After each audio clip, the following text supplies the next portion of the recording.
Hello dear students, आप सभी कई कैसे हैं बच्चों। आशा है आप सभी बच्चे अच्छे होंगे।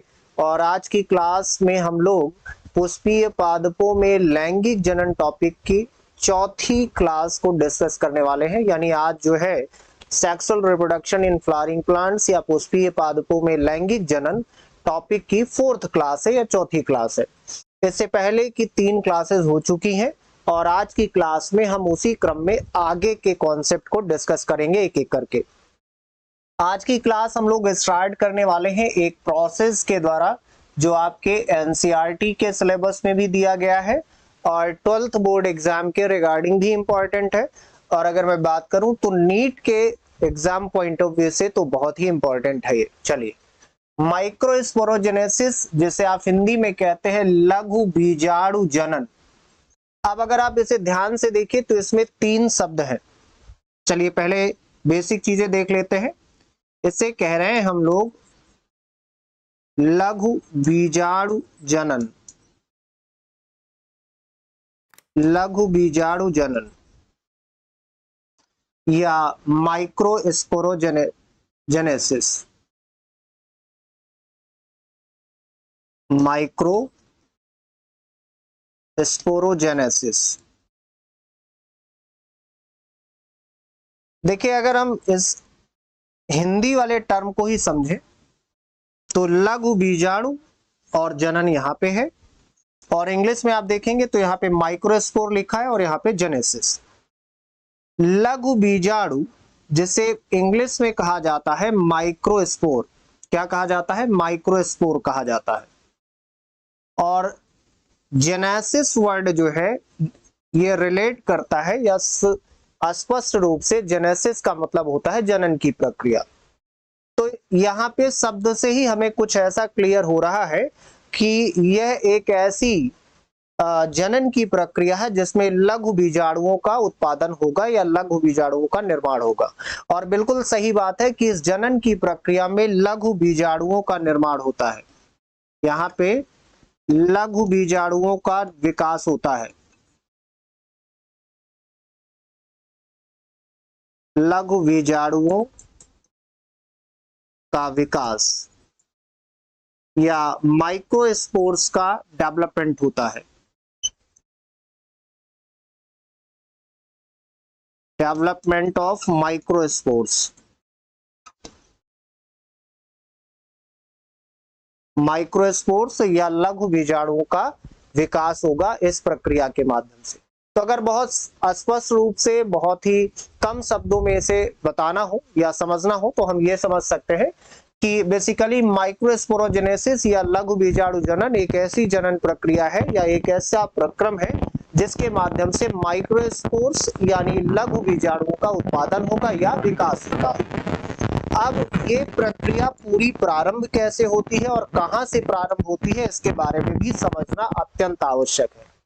तो पिछली क्लास में जहां तक हम लोगों ने कंप्लीट कर लिया था उसके ठीक बाद मैंने यहां से स्टार्ट किया है, और वो इसीलिए है क्योंकि पुष्पीय पादपों में लैंगिक जनन जो टॉपिक हम लोग पढ़ रहे हैं उसमें पिछली क्लास में जहां हमने एंड किया था बिल्कुल ठीक उसके बाद जो है ये प्रोसेस स्टार्ट होता है किसी एंजियोस्पर्म में या किसी पुष्पीय पादप में लैंगिक जनन की प्रक्रिया में। तो पिछली क्लास में हम लोगों ने बात किया था कहां तक? एंथर तक। एंथर तक हम लोगों ने डिस्कस कर लिया था पूरी तरीके से, और बाकी कुछ छोटी छोटी चीजें उससे रिलेटेड हम लोगों ने बात किया था। एंथर जिसे आप परागकोश कहते हैं, तो होगा क्या कि जैसे ही एंथर या परागकोश विकसित होता है, एंथर यानी परागकोश पूरी तरीके से परिपक्व हो जाता है। एंथर या परागकोश का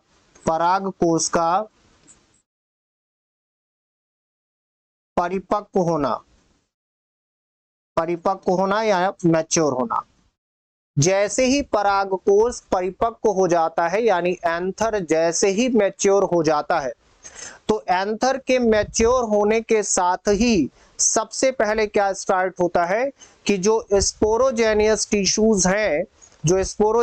टिश्यूज हैं उनकी जो कोशिकाएं हैं वो अर्धसूत्री विभाजन करती हैं और अर्धसूत्री विभाजन के द्वारा माइक्रोस्पोर टेट्राड का निर्माण करती है। मतलब क्या है कि जैसे ही परागकोश परिपक्व हो जाता है या एंथर मैच्योर हो जाता है, तो एंथर के मैच्योर होते ही सबसे पहले क्या होगी, सबसे पहले स्पोरोजेनियस टिश्यूज की कोशिकाएं, स्पोरोजेनियस टिश्यूज की कोशिकाएं यानी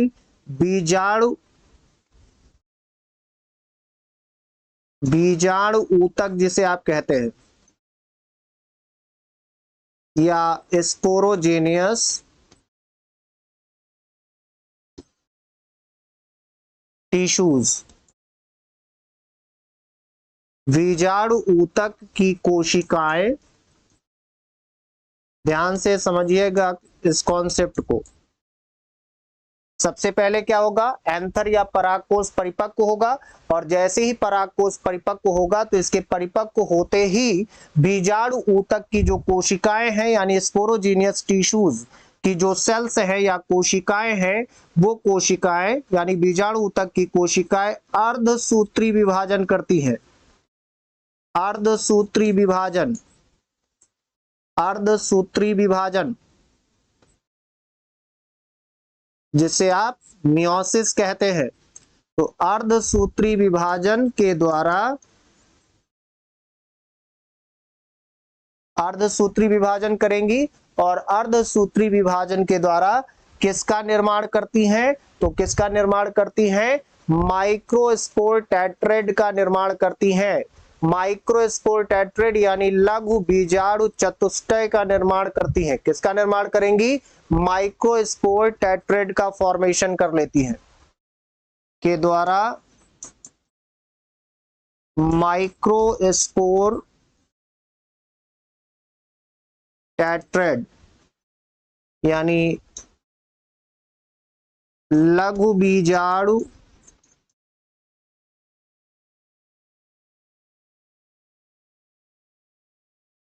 चतुष्टय का निर्माण। ठीक, यहां दो चीजें सबसे ज्यादा महत्वपूर्ण है जो अभी आपको याद रखनी है, माइक्रोस्पोर टेट्राड यानी लघु बीजाणु चतुष्टय। ठीक, ये आपको याद रखना है। तो अगर इस कॉन्सेप्ट को समझना हो, किस कॉन्सेप्ट को, माइक्रोस्पोरोजेनेसिस को, तो माइक्रोस्पोरोजेनेसिस कब प्रारंभ होता है, तो सबसे पहले किसी पुष्पी पादप में जैसे ही एंथर परिपक्व होता है यानी परागकोश मैच्योर हो जाता है या परिपक्व हो जाता है, तो उसके परिपक्व होने के साथ ही जो स्पोरोजेनियस टिश्यूज की सेल्स हैं यानी जो बीजाणु ऊतक की कोशिकाएं हैं, ये बीजाणु ऊतक की कोशिकाएं किस प्रकार के सूत्री विभाजन में प्रवेश करती हैं, तो अर्धसूत्री विभाजन में प्रवेश करती हैं, और अर्धसूत्री विभाजन के द्वारा लघु बीजाणु चतुष्टय यानी माइक्रोस्पोर टेट्राड का निर्माण करती हैं। किसका निर्माण करेंगी, माइक्रोस्पोर टेट्राड का निर्माण कर लेती है। तो सबसे पहले तो ये प्रक्रिया होगी। अब इसके बाद क्या होगा, तो इसके बाद ये होगा कि बेसिकली जो है यहाँ पे सामान्य तौर पर आप ये कह सकते हैं,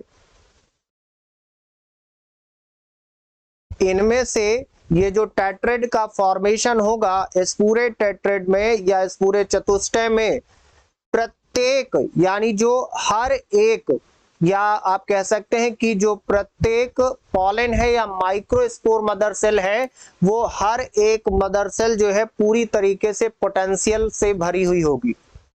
इसको आप ऐसे समझिए, फिर से एक आसान तरीके से मैं आपको बता रहा हूं एक डायग्राम के माध्यम से। और ये डायग्राम किसका है, तो ये डायग्राम मैं यहाँ पे ड्रॉ कर रहा हूं किसका, माइक्रोस्पोर टेट्राड का।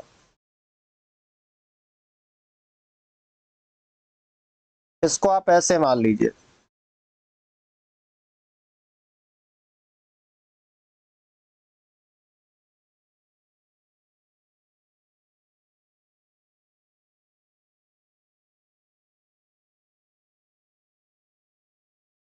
ये लीजिए, ये हम कंसीडर कर लेते हैं कि ये माइक्रोस्पोर टेट्राड का स्ट्रक्चर है। ठीक, यह लघु बीजाणु चतुष्टय की संरचना है। इस संरचना में यहाँ पे आपको इस तरीके से आपको इसके अंदर 4 पॉलन मदर सेल यानी लघु बीजाणु पॉलन मदर सेल उपस्थित दिखाई देंगी। यानी इसे आप माइक्रोस्पोर मदर सेल भी कह सकते हैं या लघु बीजाणु मात्र कोशिका कहेंगे। तो यहाँ पे आपको क्लियरली कितनी मात्र कोशिकाएं आपको दिखाई पड़ रही हैं? तो यहाँ पे 4 मात्र कोशिकाएं यहाँ पे उपस्थित होती है। आप देख सकते हैं कि यहाँ पे 1 2 3 और ये 4 कितने होंगी? 4। तो 4 मात्र कोशिकाएं यहाँ पे 4 जो है पॉलन मदर सेल भी इसी को कहते हैं,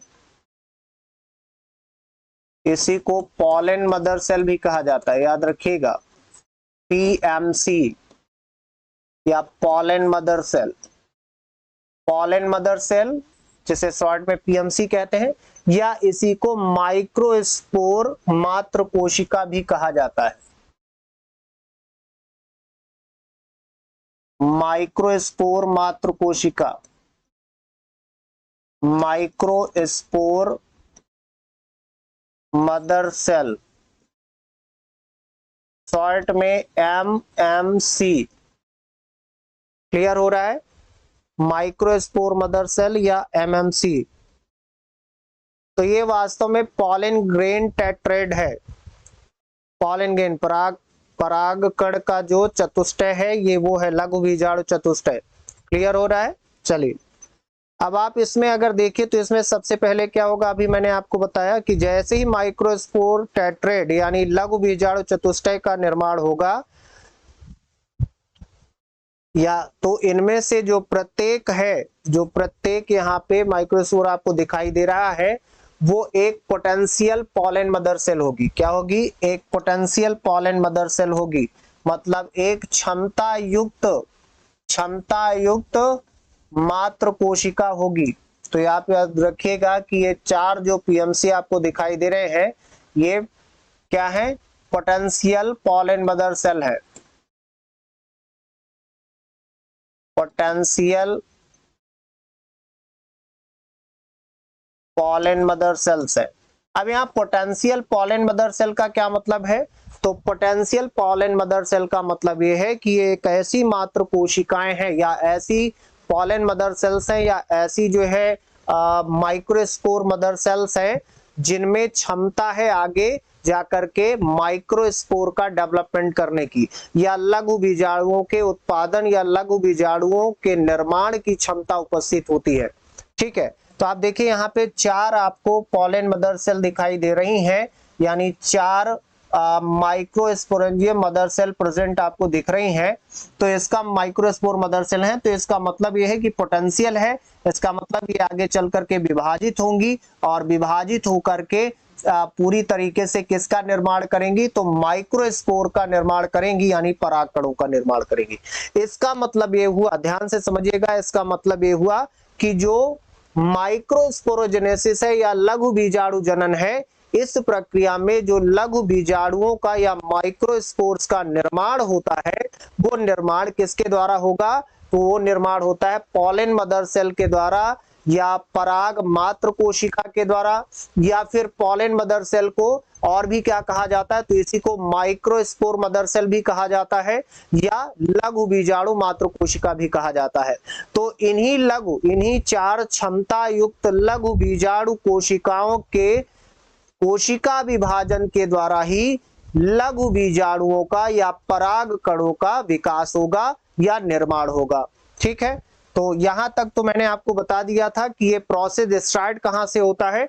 तो सबसे पहले मैंने आपको बताया कि जैसे ही पराग कोष विकसित होगा, परिपक्व होगा, तो पराग कोष या एंथर के परिपक्व होने के साथ ही सबसे पहले जो क्या होगा, जो स्पोरोजीनियस टिश्यूज हैं या जो बीजाणु ऊतक है, उन बीजाणु ऊतकों की कोशिकाएं अर्धसूत्री विभाजन के द्वारा लघु बीजाणु चतुष्टय यानी माइक्रोस्पोर टेट्रेड का निर्माण करेंगी। और इस माइक्रोस्पोर टेट्रेड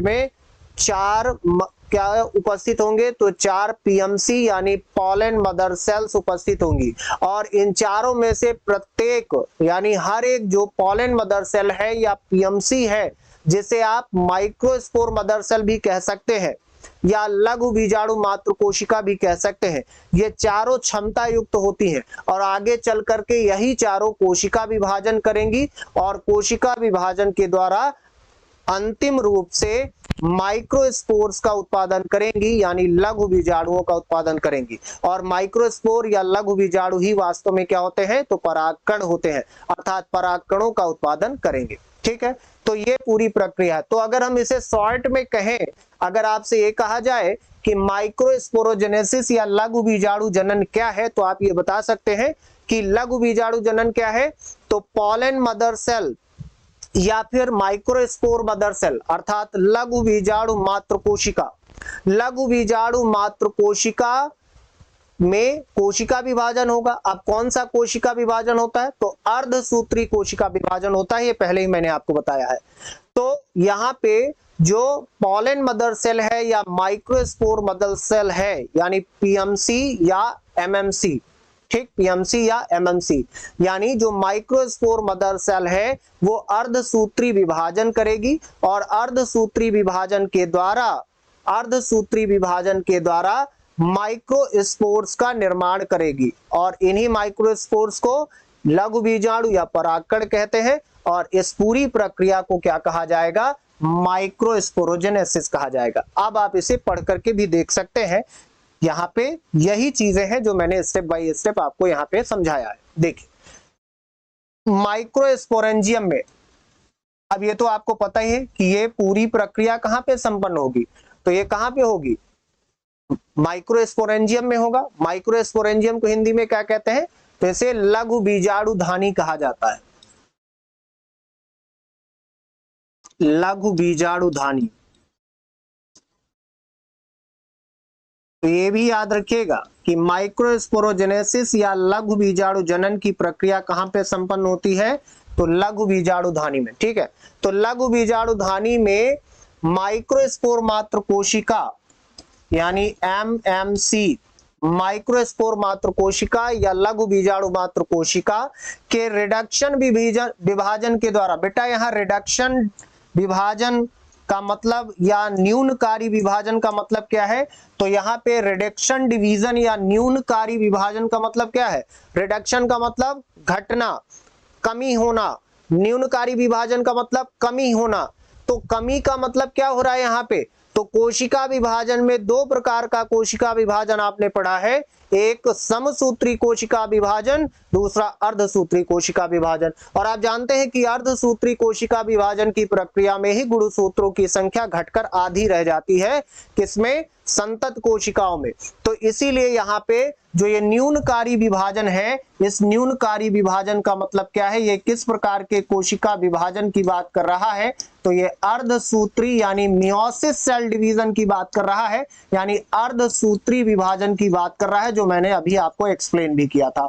तो अर्धसूत्री विभाजन होगा, कहने का मतलब ये है कि लघु बीजाणु धानी में लघु बीजाणु मात्र कोशिकाओं के अर्धसूत्री विभाजन के द्वारा माइक्रोस्पोर यानी लघु बीजाणु के निर्माण तथा विभेदीकरण की क्रिया को ही क्या कहा जाता है, माइक्रोस्पोरोजेनेसिस कहा जाता है या लघु बीजाणु जनन कहा जाता है। तो आसानी से क्लियर हो गया, बहुत आसान था, सारी चीजें मैंने एक एक करके एक्सप्लेन कर दी हैं। अब चलिए आगे बढ़ते हैं, एक बार इसको आप ध्यान से देख लीजिए।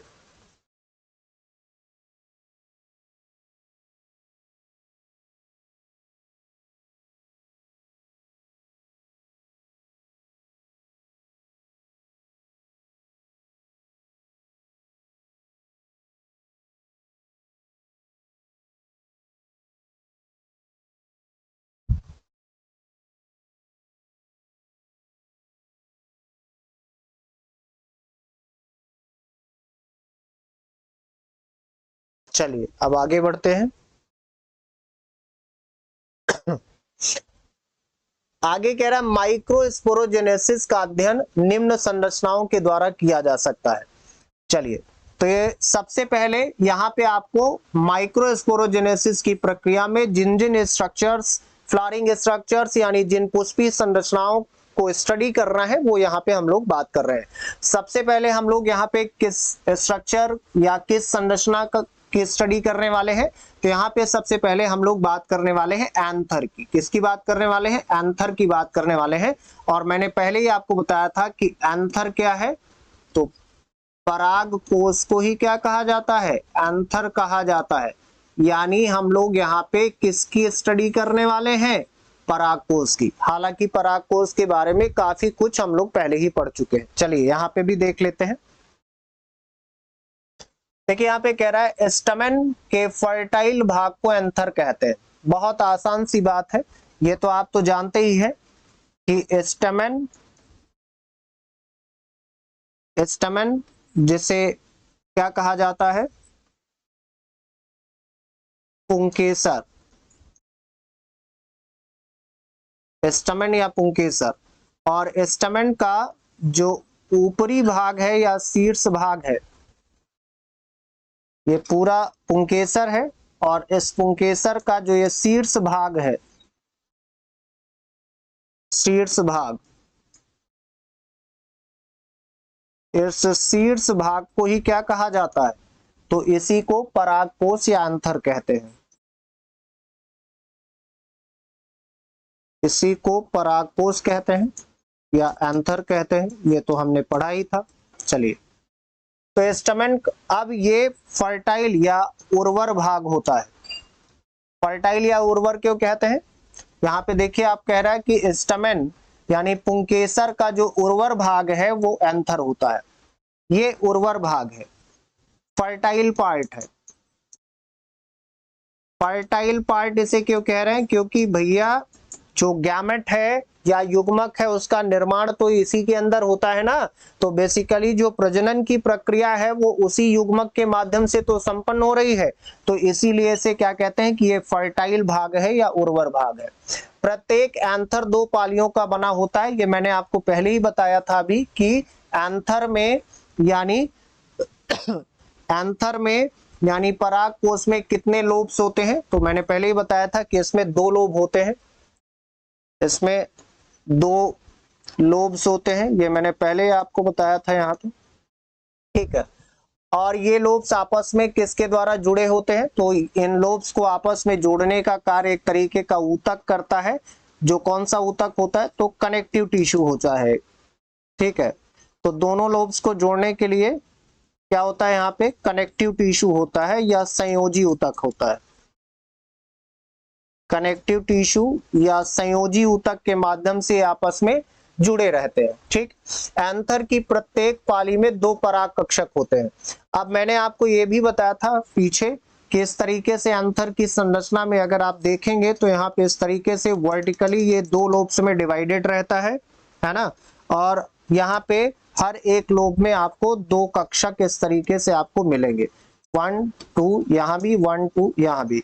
इस तरीके से अगर आप ओवरऑल देखें तो ओवरऑल जो है यहाँ पे 4 कक्षक आपको इस तरीके से प्राप्त हो जाते हैं, ठीक। और पाली की बात करें तो यहाँ पे 2 पालियां उपस्थित होती है, ठीक है। तो वही यहाँ पे दिया गया है कि प्रत्येक पाली में 2 पराग कक्षक यानी पॉलन सैक उपस्थित होते हैं जो लंबवत स्थित होते हैं यानी वर्टिकली। प्रत्येक पराग कक्षक एक माइक्रोस्पोरेंजियम को प्रदर्शित करता है।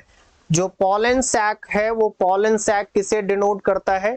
तो पॉलन सैक ही वास्तव में क्या होता है? पॉलन सैक ही वास्तव में माइक्रोस्पोरेंजियम होता है यानी लघु बीजाणुधानी होती है। याद रखिएगा, ये बहुत ही इंपॉर्टेंट पॉइंट है, मैं यहाँ पे लिख भी दे रहा हूं और इसे आप प्रॉपर याद भी रखिएगा कि वो जो है लघु बीजाणुधानी होता है, ठीक है। जो पॉलन सैक है, पॉलन सैक या ये आप देख सकते हैं यहाँ पे पराग कक्षक, परागपुट भी इसी को कहते हैं और इसी को पराग कक्षक भी कहते हैं, बात एक ही है। और इंग्लिश में इसे पॉलन सैक कहते हैं। जो पॉलन सैक्स हैं या परागपुट या पराग कक्षक हैं, ये पॉलन सैक ही जो है क्या होते हैं? तो यही वास्तव में क्या होते हैं, माइक्रोस्पोरेंजियम होते हैं, यानी लघु बीजाणुधानी होते हैं, लघु बीजाणुधानी।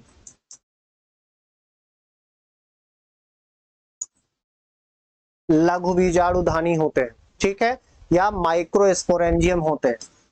इसका मतलब ये हुआ कि ओवरऑल किसी एक जो एंथर है या परागकोश है, उस परागकोश में कुल कितनी लघु बीजाणुधानियां होती हैं, तो कितनी लघु बीजाणुधानियां होती हैं, 4 लघु बीजाणुधानियां होंगी। कितनी होंगी, 4 लघु बीजाणुधानियां। याद रखिएगा, परागकोश में 4 लघु बीजाणुधानियां हो सकती हैं, 4 लघु बीजाणुधानी, यानी 4 माइक्रोस्पोरेंजियम होंगे। एक एंथर में 4 माइक्रोस्पोरेंजियम होंगे या 4 लघु बीजाणुधानियां होंगी। क्लियर। और इन्हीं लघु बीजाणुधानियों में या माइक्रोस्पोरेंजियम के अंदर ही किसका विकास होता है या किसका निर्माण होता है, तो पराग कणों का निर्माण इसी के अंदर में होता है। आप देख सकते हैं इसमें बड़ी संख्या में परागकण या माइक्रोस्पोर भरे रहते हैं। तो यहाँ पे आप एक चीज और मेंशन कर सकते हैं, किसी लघु बीजाणुधानी में या माइक्रोस्पोरेंजियम में क्या उपस्थित रहते हैं, तो पराग कण उपस्थित होते हैं। पराग कण को पॉलन ग्रेन्स भी आप कह सकते हैं और माइक्रोस्पोर भी कहते हैं। तो पराग कणों यानी माइक्रोस्पोर्स, पराग कणों का निर्माण। तो पराग कणों का जो निर्माण है वो इसी के अंदर होता है। ठीक, कहां पे, लघु बीजाणुधानी में या माइक्रोस्पोरेंजियम में। इतना क्लियर है। चलिए इसे नोट कर लीजिए, फिर आगे हम लोग बढ़ते हैं।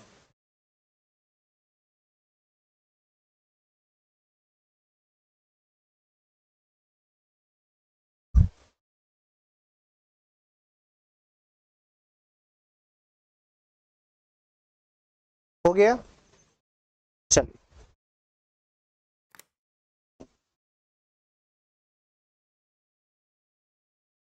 अब यहाँ पे देखिए जो स्ट्रक्चर दिखाई पड़ रहा है, इस संरचना को समझने से पहले एक चीज हमें पता होना चाहिए, और वो क्या चीज है जिसके बारे में अब हम पढ़ने वाले हैं।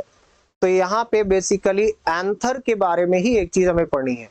एंथर के जो आउटर कवरिंग है या जो बाह्य आवरण होता है एंथर का, वो कई सारी लेयर्स में या परतों में होता है। मतलब जो पराग कोश है, पराग कोश का जो बाह्य आवरण है, अगर आप उसे देखेंगे तो उसमें आपको कई सारे अन्य संरचनाएं भी उपस्थित दिखाई पड़ती हैं।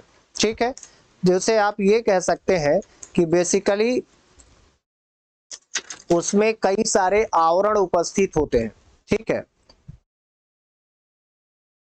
जैसे अभी आपने पढ़ा कि पराग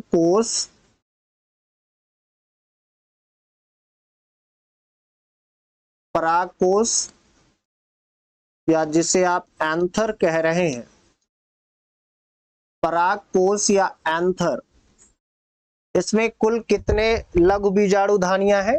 तो अभी आपने पढ़ा कि कितनी लघु बीजाणुधानियां उपस्थित होती हैं, 4, यानी 4 माइक्रोस्पोरेंजियम प्रेजेंट होते हैं। इसमें होंगे 4 माइक्रोस्पोरेंजियम, 4 लघु बीजाणुधानियां।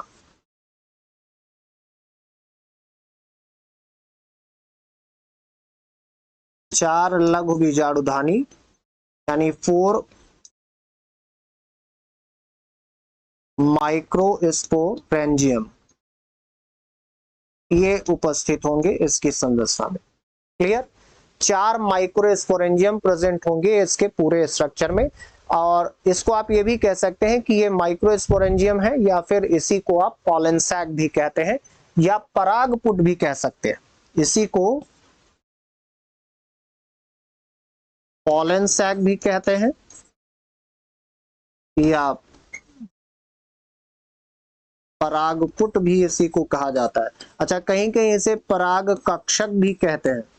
सारे वर्ड, सारे शब्द मैं आपको एक एक करके इसलिए बता रहा हूं कि किसी भी स्वरूप में, किसी भी रूप में एग्जाम में अगर शब्द का प्रयोग किया जाए तो उसे आप आइडेंटिफाई कर लें फटाक से कि ये किससे रिलेटेड है।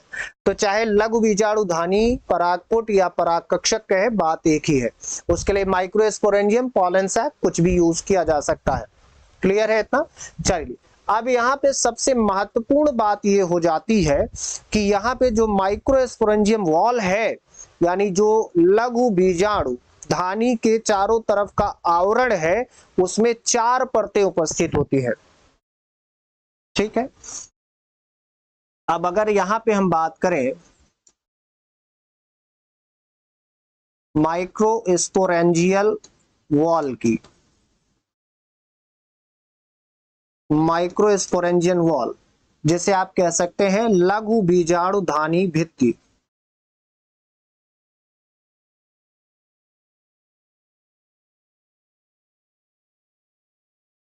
लघु बीजाणु धानी भित्ति या माइक्रोस्पोरेंजियल वॉल की अगर बात किया जाए तो देखिए, जो माइक्रोस्पोरेंजियल वॉल है, इस माइक्रोस्पोरेंजियल वॉल में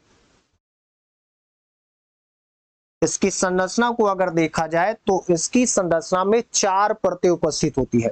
जैसे इस तरीके से अगर आप देखें तो आपको इस तरीके से कुछ संरचना आपको इस तरीके से प्राप्त होती है।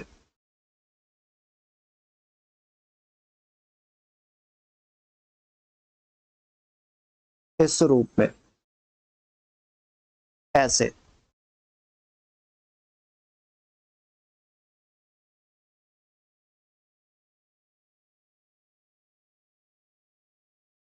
अब आप सोच रहे होंगे कि ये मैं कौन सी संरचना बना रहा हूं। ध्यान से आप देखिए तो आपको ये स्ट्रक्चर समझ में आएगा कि मैं कौन सी संरचना बनाने का प्रयास कर रहा हूं। ये सबसे ऊपरी या शीर्ष भाग मैंने बनाने का प्रयास किया है। जो कौन सा शीर्ष भाग है, बेसिकली ये वो शीर्ष भाग है जिस शीर्ष भाग में, यानी ये एंथर या पराग कोश का ऊपरी भाग है, अगर उसे कट किया जाए तो इस तरीके से आपको यहाँ पे 4 अलग अलग, देखिए पहले तो आप यहां से देखिए तो ये बीच से मध्य भाग से लंबवत क्या है, पूरी तरीके से यहां से लंबवत या वर्टिकली अगर आप इसे देखें तो ये वर्टिकली इस तरीके से या लंबवत रूप से जो आपने अभी पढ़ा था 2 भागों में विभाजित है, यानी 2 अलग अलग पालियों में विभाजित है। एक तो पाली ये है, यानी एक लोब ये है, लोब या पाली जो भी आप कहें, ठीक, और एक पाली इधर है, यानी एक लोब इधर है। तो इस तरीके से आप देखें कि 2 पालियों में या 2 लोब्स में ये पूरा स्ट्रक्चर जो है वो क्या है, विभाजित है यहाँ पे। अब इसी में अगर आप देखें तो इन पालियों में ही आपको हर एक पाली में आप देखें कि यहाँ पे आपको प्रॉपर जो है, यहाँ पे हर एक पाली में 2 आपको पॉलन सैक दिखाई पड़ेंगे या 2 आपको जो है पराग पुट या पराग कक्षक दिखाई देंगे। तो यहाँ पे 2 पराग पुट दिखाई पड़ रहे हैं, यानी पॉलन सैक दिखाई पड़ रहे हैं। इसी प्रकार से आप इधर भी देख सकते हैं, दूसरे तरफ वाली पॉली में इधर भी आपको 2 परागपुट दिखाई पड़ रहे हैं, 2 परागपुट या पराग कक्षक जिसे आप पॉलन सैक कहते हैं, ये यहां उपस्थित है। इस तरीके से आप देखिए कि कुल कितने परागपुट हो जाते हैं, तो कुल कितने पराग कक्षक या परागपुट हो जाते हैं, कुल 4 परागपुट या 4 पॉलन सैक उपस्थित दिखाई दे रहे हैं। और अभी मैंने आपको बताया था कि पराग कक्षक या परागपुट और लघु बीजाणुधानी एक ही बात है, यानी माइक्रोस्पोरेंजियम और पॉलन सैक एक ही बात है, उसी को कहते हैं। तो अगर 4 परागपुट है, इसका मतलब यह है कि जो है माइक्रोस्पोरेंजियम भी कितने होंगे, 4 होंगे।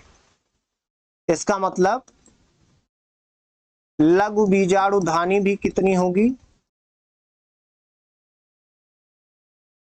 तो लघु बीजाणुधानी की संख्या कितनी हो जाएगी? 4 हो जाएगी। और ये 4 लघु बीजाणुधानियां हैं और इन्हीं 4 लघु बीजाणुधानियों के अंदर उपस्थित होते हैं क्या? परागकण। यहाँ पे इस तरीके से छोटी छोटी कणिका रूपी संरचनाओं के रूप में, गोलाकार या अंडाकार कणिका रूपी संरचनाओं के रूप में पूरी तरीके से इन लघु बीजाणुधानियों के अंदर भरे हुए होते हैं परागकण। क्या भरे हुए होते हैं? परागकण। ये तो ये क्या है? ये परागकण है या पॉलन ग्रेन्स है।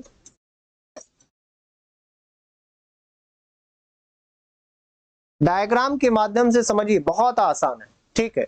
अब यहाँ पे मैं बात कर रहा हूं माइक्रोस्पोरेंजियल वॉल की। तो इस लघु बीजाणुधानी की चारों ओर अगर आप देखें तो इसके चारों ओर ये जो आवरण आपको दिखाई पड़ रहा है इस तरीके से, ये जो आवरण इस तरीके से आपको दिखाई पड़ रहा है, इस आवरण को ही क्या कहा गया है? तो इस आवरण को ही कहा गया है, क्या कहा गया है? माइक्रोस्पोरेंजियल वॉल या लघु बीजाणुधानी भित्ति। तो इसके चारों तरफ का जो ये आवरण है, इसी आवरण को कहा गया लघु बीजाणुधानी भित्ति। ठीक, यही है लघु बीजाणुधानी भित्ति।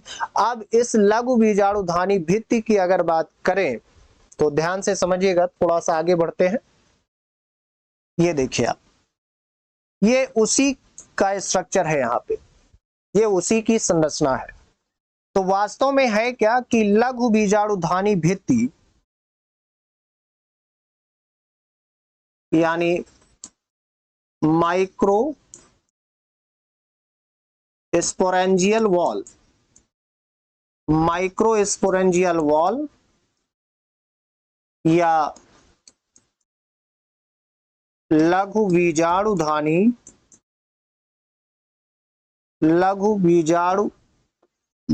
भित्ति, माइक्रोस्पोरेंजियल वॉल या लघु बीजाणुधानी भित्ति जो है, इसकी संरचना में कुल 4 परतें उपस्थित होती हैं, यानी 4 लेयर्स हैं इसकी संरचना में। इसमें 4 परतें हैं, यानी आप कह सकते हैं कि एक 4 लेयर्ड स्ट्रक्चर है या 4 परतीय संरचना है। और इनमें जो ये 4 लेयर्स हैं या 4 परतें हैं, ये कौन कौन सी हैं? तो यहाँ पे मुख्य रूप से अगर देखा जाए तो पहली जो लेयर है, जो कि सबसे बाहरी परत होती है, आउटर मोस्ट लेयर है, जो कि बाह्य परत होती है, उस बाह्य परत का नाम क्या है? तो उस बाह्य परत का नाम है एपिडर्मिस। क्या नाम है? एपिडर्मिस। उसे कहा जाता है एपिडर्मिस। हिंदी में इसे क्या कहा जाता है एपिडर्मिस को? तो एपिडर्मिस को हिंदी में कहा गया है बाह्य त्वचा। क्या कहते हैं इसे? बाह्य त्वचा कहा गया है। इसी को बाह्य त्वचा कहा गया है। ठीक, फिर उसके बाद अगर हम बात करें दूसरी परत की, तो जो दूसरी लेयर है यानी बाह्य परत के ठीक बाद वाली परत, जो सेकंड लेयर है, उस सेकंड लेयर को एंडोथीसियम कहा गया है। यानी जो दूसरी परत है, इस दूसरी परत को एंडोथीसियम कहा गया है। एंडोथीसियम, एंडोथीसियम, इसे अंतःस्थीशियम भी हिंदी में कहते हैं। अंतःस्थीशियम,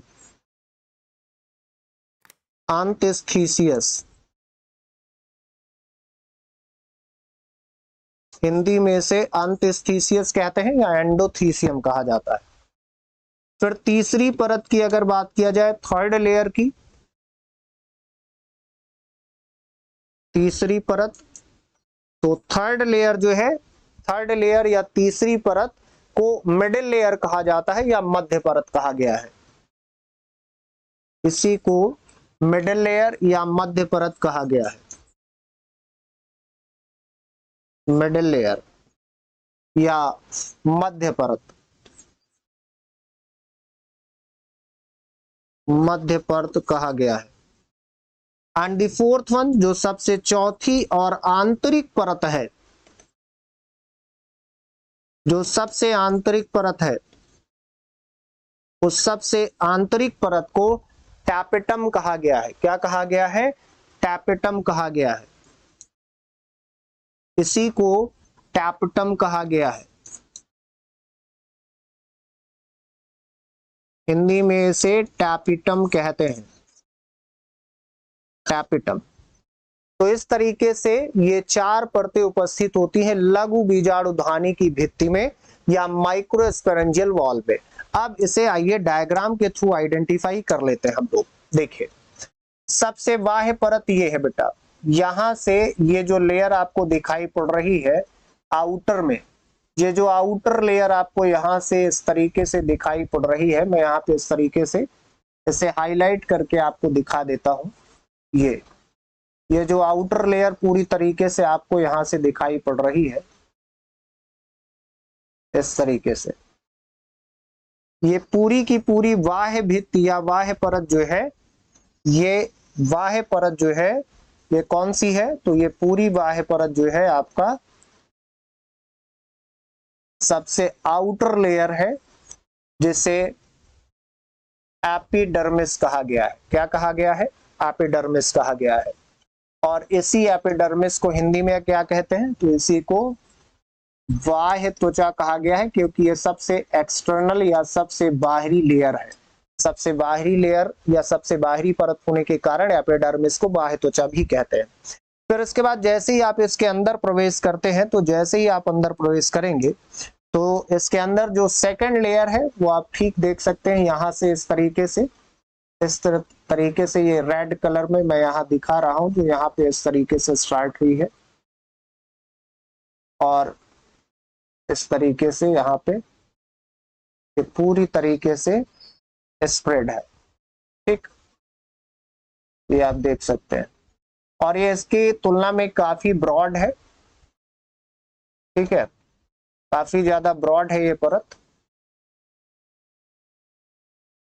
यानी बाह्य त्वचा की तुलना में काफी ब्रॉड लेयर है या काफी जो है चौड़ी परत है ये, या आप और स्पष्ट रूप से कहें तो उसकी तुलना में काफी मोटी परत है। बाह्य त्वचा या एपिडर्मिस की तुलना में यह जो है मोटी परत है। और इसे क्या कहा गया है? तो इसे कहा गया है एंडोथीशियम। एंडोथीशियम कहा गया है। और हिंदी में इसे क्या कहा गया है? तो अंतःस्थीशियस भी इसे कहा गया है, अंतःस्थीशियस या एंडोथीशियम। फिर इसके बाद तीसरी परत को अगर आप देखें तो यहाँ पे जो थर्ड लेयर है, वो थर्ड लेयर आप देख सकते हैं कि थर्ड लेयर वास्तव में ये पूरी परत है, इसके ठीक बाद वाली, जो कि सबसे ज्यादा ब्रॉड लेयर है। ये देखिए, जो मैं येलो कलर से यहाँ पे आपको दिखा रहा हूं, सबसे ज्यादा ब्रॉड लेयर है ये, काफी स्पष्ट रूप से आप इसे देख सकते हैं, सबसे ज्यादा ब्रॉड है ना, इस तरीके से। और इस थर्ड लेयर को या तीसरी परत को जो है मध्य परत कहा गया है। क्या कहा गया है? इसे मध्य परत कहा गया है, क्योंकि ये वास्तव में मध्य भाग में स्थित है, तो इसे मिडिल लेयर या मध्य परत कहा गया है। मध्य परत या मिडिल लेयर कहा गया है। फिर उसके बाद सबसे आंतरिक परत जो है, सबसे आंतरिक परत, इनर मोस्ट लेयर, सबसे आंतरिक परत जो है इसे कहा गया है, जो मैं ब्लैक कलर से यहाँ पे दिखा दे रहा हूं आपको, इसे कहा गया है टैपेटम। क्या कहा गया है? टैपेटम कहा गया है इसे, ये टैपेटम है। तो ये जो है टैपेटम है,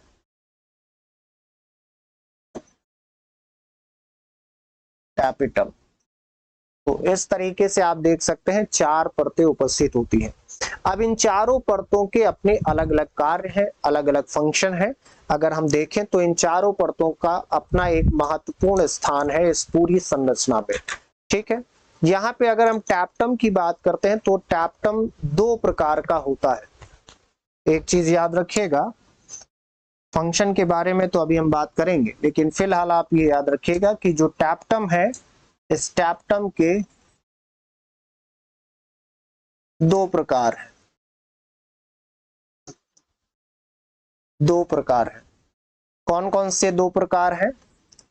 तो एक होता है जैसे अमीबॉयड टैपेटम कहा जाता है, अमीबॉयड टैपेटम कहा जाता है। और अमीबॉयड टैपेटम के अलावा एक होता है दूसरा सेक्रेटरी टैपेटम। ठीक है, तो 2 होंगे यहां, एक अमीबॉयड और दूसरा होगा स्रावी। स्रावी को इंग्लिश में कहते हैं सेक्रेटरी, सेक्रेटरी, और अमीबॉयड को अमीबॉयड ही कहा जाता है या अमीबीय कहा जाता है।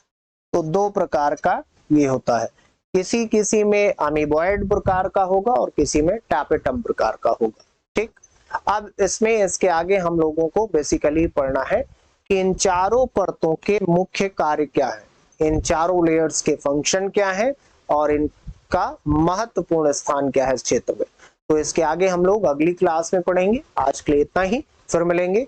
जय हिंद, जय भारत।